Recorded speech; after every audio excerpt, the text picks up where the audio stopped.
Hi, I'm Aronson with We Share Solar, and in this short video I'm going to show you how to do the quality control of the We Share Solar suitcase. There are three elements to quality control. There's the visual inspection, there's making sure all the connections are good and tight, and finally there's using the continuity meter to make sure that all the circuits go to where they're supposed to be going. So first let's start with the visual inspection. In the visual inspection, we're going to look at all the sockets and make sure they're properly oriented.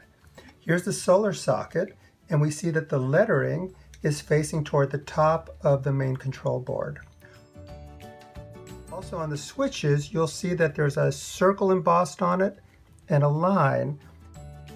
Make sure the line is at the top of this main switch, and on the light switch, make sure the line is going to the right as you're facing the main control board. So that would be on, this would be off, this is on, this would be off. And then looking at the load sockets, make sure the lettering that's embossed on the socket is on the top, facing the top of the chassis. And it's on both sockets, it's facing the top. This gives it the proper orientation. Okay, next we're going to go to checking the connections. So if you look here, this is the charge controller. We're going to make sure all the wires are properly tightened on the terminals of the charge controller. There's the solar positive, the load, and the solar negative, the battery positive, the battery negative, the load positive, and the load negative. Also notice that there's just a little bit of bare wire showing just below the screws on these terminals. Now all we're going to do is tighten these, and these should be really firm but not Superman tight. So you screw it down, just go one to the next using your 6-in-1 screwdriver, and I'll go through each one and I'll tighten it, and then make sure that this U-shaped piece of metal, which is a jumper, is also here, and that the screws holding it in place are also tight as well. Now we're going to gently flip over the main control board, and we're going to check the connections here. These are called slip-on connectors, and we just want to make sure that these are all fully inserted onto the sockets and the circuit breakers, or switches. And we just take a visual inspection. The blues, which are positive, should be toward the center of the sockets, and the whites, which are negative, should be on the edge of the load sockets. These are the Wago connectors. We want to make sure the wires are fully inserted, there's no strands, and we want to tug on each one to make sure it's good and tight. You can give a good pull on these should be tight. And then going over to this side, we want to just make sure that, again, that these slip-on connectors are fully onto the prongs. And then you see this is the back of the battery socket, and you see the red wire is facing toward the top of the chassis and the wire to the bottom. This is positive battery, this is negative battery. And then finally, we're going to take the socket on the 6-in-1 screwdriver and make sure that all the nuts are tight. So I'm going to go here and I'm going to snug up all these nuts. With your hand, your left hand, you can be holding the screw on the other side. And these are very important that they stay tight so that they don't come loose in operation. Now we're going to flip it back over now and go to the continuity test. The continuity test, the purpose of the continuity test is to make sure that electricity is going where you want it when we energize the system. So to do the continuity test, we take your multimeter and we go to the continuity function, which is this one that looks like a little cone of sound. And I'll turn the dial all the way to the continuity function. And then we test the continuity tester by bringing the two probes or leads together. And you can see it makes an audible sound. And if you notice on the screen, it goes from 1, which means infinite resistance, to 0, which means no resistance. And we want no resistance in our connections.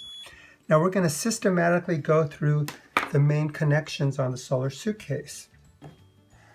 With your kit, you may have either the mobile home run cable or the classroom home run cable. They have similar kinds of connectors on each end. This end, this plug, is what plugs into the solar suitcase. And on the other end, you see a red and black connectors that plug into the solar panel. For the purpose of this video, I'm going to go ahead and use the mobile home run cable. And this mobile home run cable plugs into the solar suitcase like this. You find the where it fits in, and then you turn it, and you'll hear an audible click when it's in position. And then we take this end and use it with our multimeter. It doesn't matter whether you use red or black as a probe, because this is not about positive and negative. And you touch it into the metal inside the connector on one end, and then you touch it to, this is solar positive, and then you go to solar positive on the charge controller. And you hear an audible beep. That means electricity can get from this connector to here. If we turned off the main switch, which controls the positive sides, you see there would be no connection because the switch opens that connection. So I'll turn it back on again, and here we go. Now let's do the negative side of the home run cable, which is black. I put the probe in the metal. You can see the metal inside here. Make sure there's a good contact, and I touch solar negative. Again, you hear a good audible beep, and you can see it goes to 0, which means there's a good connection. Okay, so this looks good. Now let's go ahead and test the battery circuit. Here's the battery socket, and remember the red is toward the top. This is the red side of the socket. We touch our metal toward that, our probe to the metal here, and then we touch the other side to battery positive on the charge controller. We get a good beep. Again, if I turned off the switch, you'd see that the circuit is open because this main switch also opens the battery socket. And now let's go to battery negative. So that's the lower part of this plug or socket. And here's the battery negative wire. And that's a good connection. Now let's finally do the load socket. And here the load is powered from the charge controller to the load socket. Both the light and this socket here are load sockets. So we touch the terminal on the blue, which is load positive, and we go to the bottom of the socket, which has got a little piece of metal on it. And I go ahead and touch that metal. No sound because the switch is in the off position. I'll turn the switch on.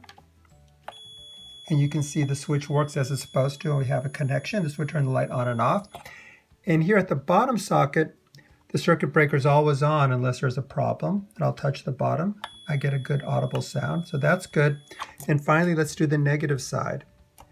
This is load negative, and we touch the ring inside the socket, which is where the negative is.